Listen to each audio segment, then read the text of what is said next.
4월달은 예수님의 고난과 부활의 은혜가 있는 달입니다. 그래서 우리가 조금 더 예수님을 생각하고 예수님의 걸어가신 발자취를 따르고 묵상합니다.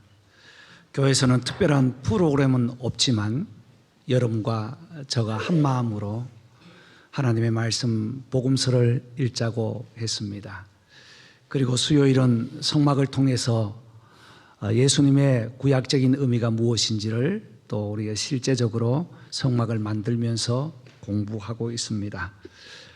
말씀에는 예수님의 명령을 계속 누가복음에 나오는 말씀을 묵상하고 있습니다. 지난주일에는 일어나 가라는 말씀을 전했는데 오늘은 반대로 데려오라는 명령을 전하고자 합니다.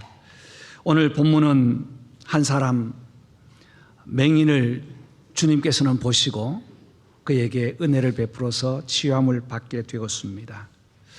그가 부르짖고 부르짖어 나사렛 예수여 나를 불쌍히 여기소서 간청하는 두 번의 간청에 가시던 걸음을 멈추시고 그를 나에게 데려오라고 했습니다. 이 본문은 마태, 마가, 누가, 요한복음에 다 나와 있기 때문에 분명한 하나님의 의도가 있는 줄 압니다. 왜 이 시간 데려오라고 했을까요? 먼저는 문제를 해결해 주시려고 주님께서는 데려오라고 하셨습니다. 예수님께서 예루살렘으로 가시려다가 여리고에서 가까이 있을 때에, 또 어떤 성경은 예루살렘에서 나오사 예루살렘 여리고로 가실 때라고 되어 있습니다. 아무튼 주님께서는 지금 십자가를 지시기 위해서 예루살렘 근방에서 복음을 전하고 계십니다. 주님의 순환을 암시하는 여러 가지 말씀을 또 이적을 통해서 깨닫기를 원하고 있습니다. 그때에 날 때부터 소경된 맹인이 예수님이 지나신다는 소식을 듣고 예수여 나를 불쌍히 여겨달라고 애원을 합니다. 주위 사람들은 시끄럽다고 꾸짖고 야단쳤지만 그는 더 큰 소리로 부른 것을 보아서 얼마나 자기의 문제가 심각했던가를 우리는 암시할 수 있습니다. 이 소리를 들으신 예수님께서는 가던 길을 멈추시고 그를 나에게로 데려오라고 40절에 말씀하셨습니다. 머물러 서신 주님, 명하여 데려오라고 말씀하신 주님은 분명한 목적을 가지고 그에게 향하고 계셨다는 것입니다. 누가는 의사입니다. 그런데 누가복음을 읽다 보면 의사의 관점에서 복음을 이해하기 때문에 병을 치료해 주시고 또 질병에 있는 세상에서 고칠 수 없는 여러 가지 병들을 회복시켜 주신 예수님을 많이 소개하고 있습니다. 중풍병자를 내 친구가 메고 데려와서 예수님께서 너의 믿음을 통해서 구원받았다. 베데스다 못에 38년 된 환자가 목가에 있을 때에 그에게 찾아가셨습니다.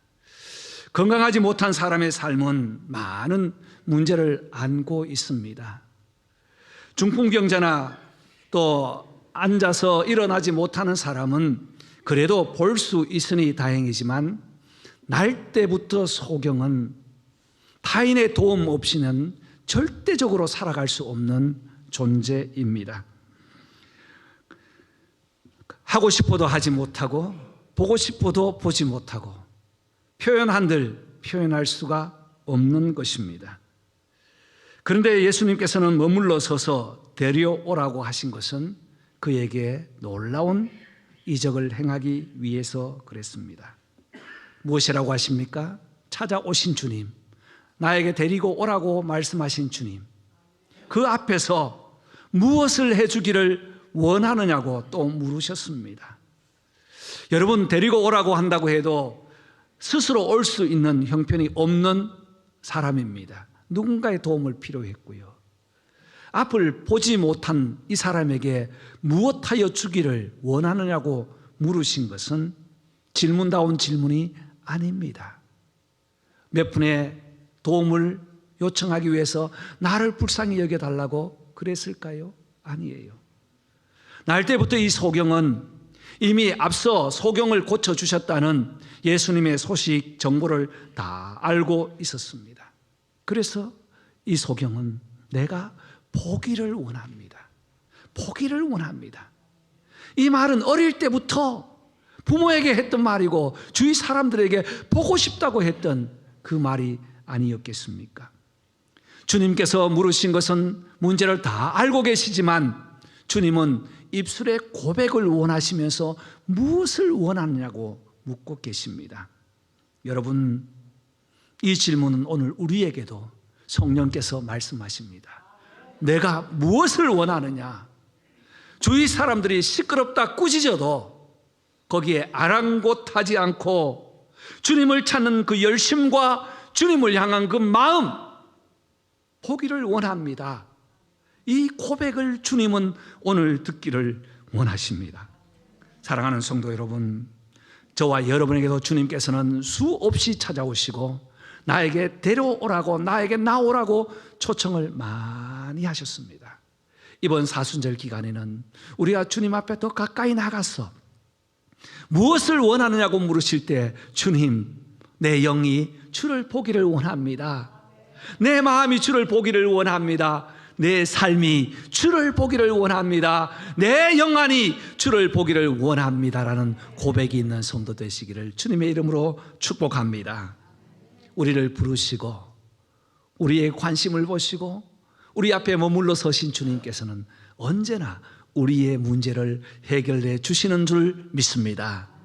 두 번째, 나에게 오라, 데려오라고 하신 말씀은 구원을 확인해 주시기 위해서입니다.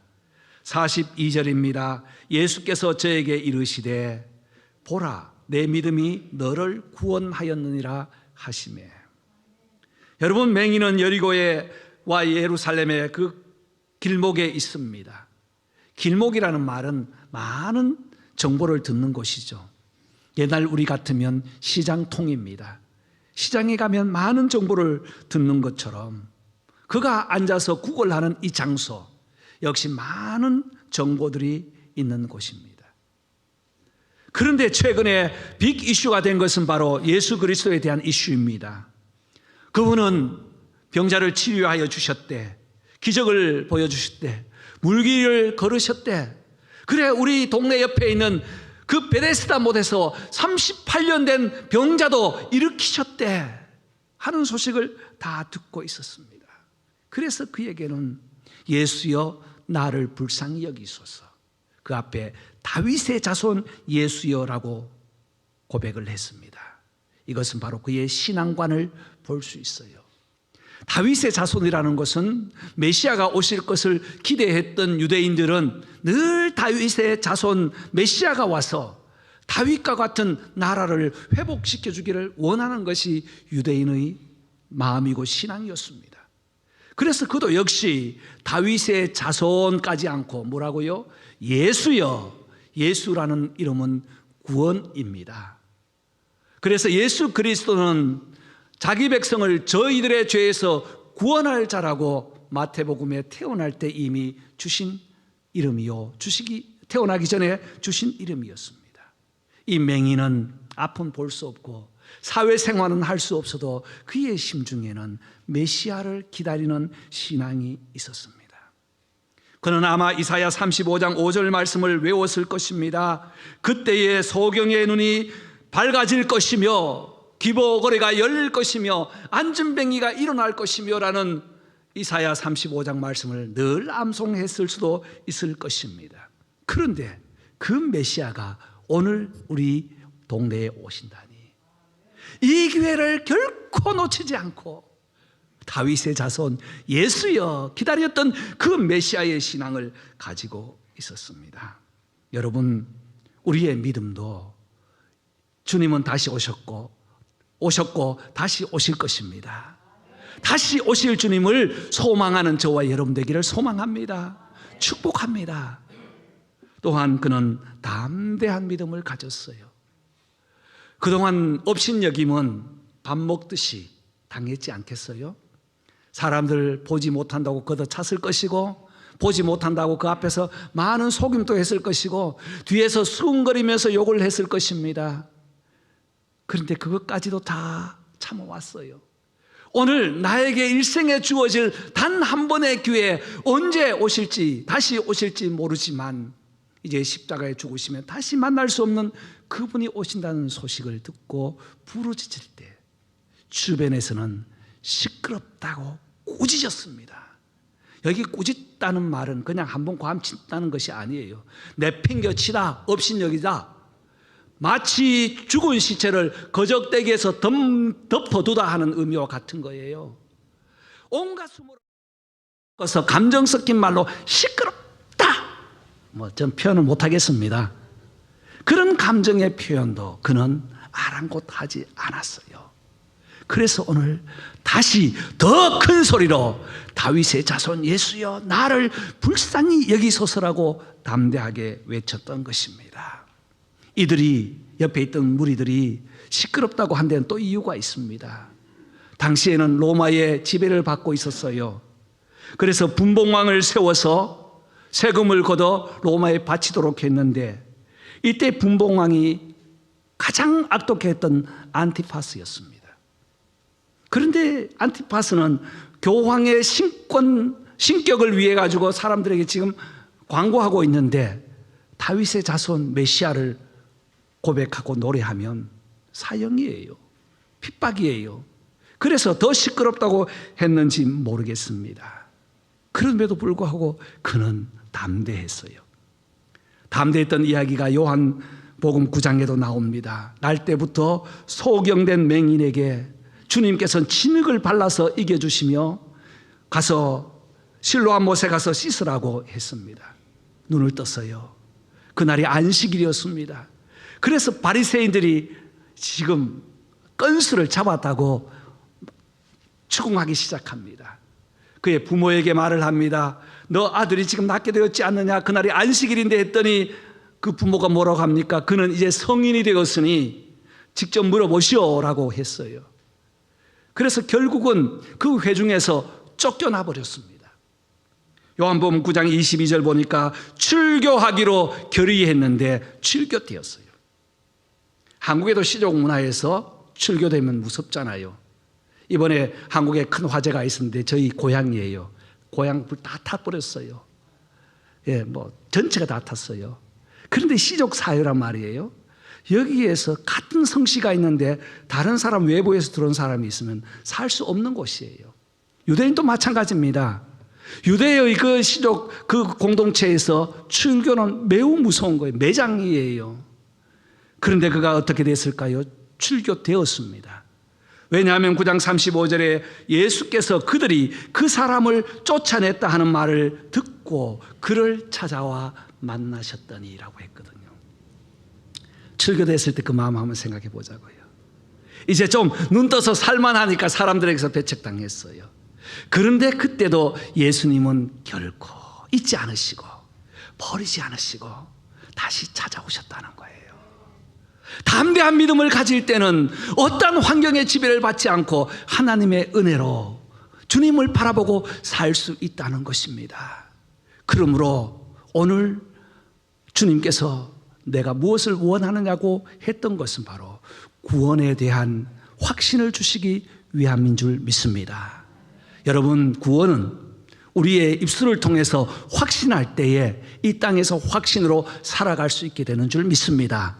내가 구원받았는지 안 받았는지, 구원받았다 안 받았다가 그게 중요한 게 아니고 우리에게 예수를 확실하게 믿으면 이 확신한 믿음을 가지고 이 세상에 흔들리지 않고 있는 그 자리에서 든든하게 살아가게 되는 줄 믿습니다. 여러분, 저와 여러분도 이 구원의 확신 믿음 갖기를 소망합니다. 마지막으로 내게 오라고 하신 것은 영광을 받으시고 사명을 감당하도록 하시기 위해서입니다. 43절 말씀 다 같이 다시 한번 읽겠습니다. 43절 다 같이 곧 보게 되어 하나님께 영광을 돌리며 예수를 따르니 백성이 다 이를 보고 하나님을 찬양하니라. 아멘. 소경의 회복이 하나님의 영광과 무슨 상관이 있습니까? 하나님이 뭐 영광 받을 게 없어가지고 그것으로 영광 받을까요? 하나님께 영광 돌리는 것은 이 세상의 모든 만물을 통해서 하나님께 영광을 돌릴 수 있습니다. 오늘 우리의 예배를 통해서도 영광 받으시는 줄 믿습니다. 우리의 삶의 한 주간의 삶의 현장에서 우리를 통하여 영광 받는다는 사실입니다. 그래서 예배를 더 풍성하게 하고 싶다는 말씀을 제가 여러 차례 드려서 다락방별로 돌아가면서도 찬양을 했으면 좋겠다. 그래서 오늘 아마 희락방에서 대표로 찬양을 준비하신 것 같아요. 감사합니다. 하나님께 영광 돌리기 위해서입니다. 그래서 우리는 사나 죽으나 주의 영광을 위해서 삽니다. 밥을 먹어도 주의 영광이요, 아파도 주의 영광이요, 울어도 주의 영광이요, 웃어도 주의 영광입니다. 아멘. 주의 영광을 위해서 살아가는 사람은요 흔들림이 없어요. 왜? 목적이 하나님의 영광이거든요. 그래서 우리가 왜 사냐고 묻는다면 요리문화 첫 번째, 인생에 사는 목적은 하나님의 영광을 위해서 삽니다. 오늘 소경이 눈뜬 것은 소경이 눈뜬 한 사건으로 끝난다면 기적으로 밖에 없어요. 그런데 여기에는 기적이 아니라 사인이라는 겁니다. 하나님의 영광의 사인이 이 소경이 눈을 뜸으로 인해서 나타났다는 겁니다.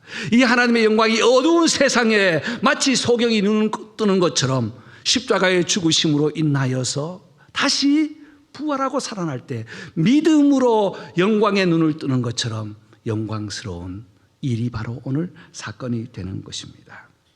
여러분, 더 큰 영광은 그가 보게 된 이후에 어디에 갔는가, 어디로 갔는가라는 거예요. 여러분, 우리가 한번 맹인이라 생각하고 한번 상상해 봅시다. 날 때부터 못 보았어요. 눈을 떴으니 얼마나 신기하겠어요. 이것이 나무다 했는데 그 나무의 잎이 이렇게 생겼구나, 얼마나 신기했겠어요. 그런데 이 형제는 어디로 갔습니까? 집으로 안 갔어요. 친구들에 안 갔어요. 그동안 나를 괴롭혔던 그 사람에게 가서 한번 주먹질 하려고 안 갔어요. 어디로 갔어요? 예수를 따름이라. 예수를 따랐어요. 눈을 뜨고 예수를 따랐어요. 이 동물이나 또 이 가축들은 눈을 뜰 때에 그 첫 번째 본 사물이 자기 어미라고 생각한다지요. 그래서 눈을 탁 떠가 보면 그때부터는 뭐 오리가 사람을 봤으면 자기 엄마인 줄 알고 절절절 따라다닌대요. 그런데 오늘 여기에 맹인은 눈을 떠서 주님을 바라보고 주님을 따랐습니다. 그래서 이것이 하나님께 큰 영광이라고 했습니다. 오늘 우리가 찬양한 것처럼 마가복음 10장 50절에는 이 형제를 이름을 딱 붙여놓았는데 거기 보니까 디메오의 아들 바디메오라. 디메오의 아들 바디메오라고 했어요. 이름도 없어요. 아버지 이름 따라서 그냥 디메오의 아들 바 붙여서 아들이라는 말을 썼어요. 그런데 그는 겉옷을 버리고 주님 앞에 나와 부르짖었더니 주님을 만나고 난 이후에 주님을 따름이라고 했습니다. 여러분, 우리의 삶에서 가장 큰 영광은 주님을 따랐다는 사실이에요. 내가 뭐 이게 아니고요, 내가 적어도 주님의 영광을 위하여 살아간다 하는 이 믿음으로 한 주간 사시기를 바랍니다. 이뿐 아니라 백성들이, 이를 본 백성들이 어떻게 했어요? 하나님을 찬양했더라. 찬양이라는 말은 우리는 그냥 기타 치고 노래하는 것을 찬양이라고 생각하는데 그런 의미를 초월하는 거예요. 찬양은 존경하다, 칭찬하다, 존중하다, 노래하다, 박수하다, 높이다, 다 찬양이에요. 사람들이 이 장면을 보고 주님을 따르면서 박수하고 찬양해서 아이 좋다고 질투하지 않았어요. 찬양했어요. 여러분, 우리의 믿음은 나 주위에 있는 다른 사람으로 인하여 어떤 영향이 주어지는가에 따라서 우리의 믿음의 결정이 나타납니다. 적어도 우리의 믿음이 나를 보고 저 사람 정도면 나도 예수 믿고 싶다는 그런 고백이 많이 나왔으면 좋겠습니다. 사랑하는 성도 여러분, 말씀을 정리하십시다. 오늘 내게 데려오라는 이 말씀 속에는 하나님께서 새로운 일을 위해서 데려오라고 했어요. 어두워진 그를 밝혀주시고 신앙을 고백하도록 해주시고 문제를 보시고 상처를 보시고 모든 것을 회복시켜 주신 그 주님, 이제는 타인의 사랑을 먼저 내가 기대했지만 이제는 내가 먼저 사랑하기를 원합니다. 이 고백을 원하시는 우리 주님께서는 저와 여러분에게도 오늘 오라고 초청하십니다. 먼저는 나를 오라고 하시고요, 두 번째는 나 안에 있는 나를 오라고 하세요. 심리적 이야기인데 여러분 다 이해하시죠? 나 안에 있는 숨겨진 나를 데려오라고 하세요. 여러분, 숨겨진 날마다 주님께 드리기를 바랍니다. 그리고 더 나아가서 누가복음에 2번 데려오라는, 총 3번인데 두 번 더 나오는 데려오라는 말이 있는데요, 첫 번째는 누가복음 9장에 보면 아들의 병을 고쳐달라는 아버지에게 내 아들을 내게로 데려오라고 했어요. 이때는 우리의 모든 문제를 해결해 주시는 주님께 내 속에 그리고 내 주변에 이웃을 데리고 갑시다.